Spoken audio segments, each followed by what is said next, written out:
বৃষ্টি বাদলের দিন, খামারিদের সমস্যার শেষ নাই। তো এরই মাঝে নতুন অতিথির আগমন করছে, আপনাদের দেখাই।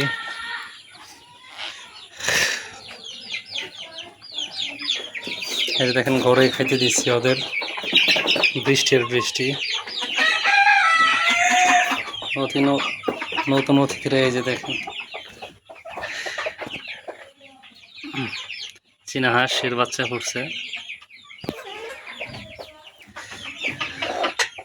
তোমারগুলোর একটু দেখাও। নিচে করে রাখছে, দুইটা মিলে মনে হয় মোট মাত্র 13টা বাচ্চা পড়ছে আর কি। যাই হোক, আল্লাহ তাআলা যা দিয়েছে।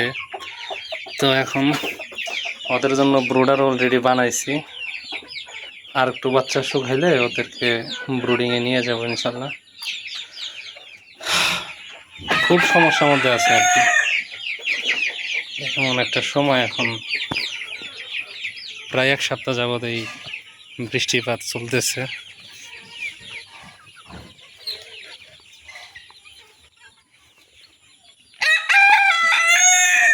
হাঁসকে ঘরে খেতে দিয়েছিলাম, পরে এখন বৃষ্টি কমছে যে বাইরে বের করছি, কি আর করার। ঘরটাও ভেজা হয়ে গেছে একদম, এই জন্য কিন্তু এই যে দেখেন ছাই দিয়ে দিছি।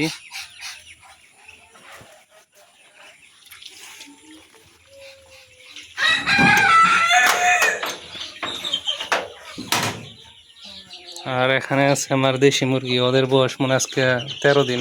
দেখেন মাশাআল্লাহ, এখানে নতুন বাচ্চা ফুটছে 31টা, বেশ ভালো গ্রোথ হয়েছে। আর এটা হলো ওই যে চীনা হাঁসের জন্য ব্রোডারটা বানাইছি, লাইট আছে।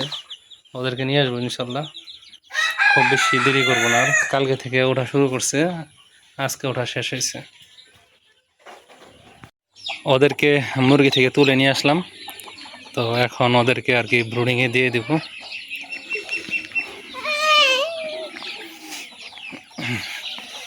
এগুলা আর কি মূলত বিক্রি হয়ে গেছে, মানে ওঠার আগে বলে রাখছে, যারা আগে বলছে আর কি তাদেরকে আগে দিতে হবে।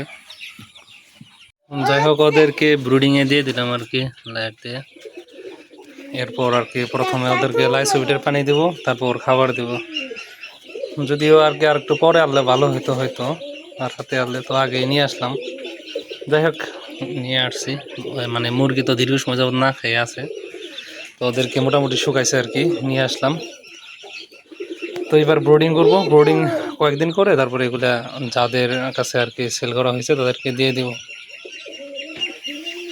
এই তো, এই ছিল আজকের ভিডিও।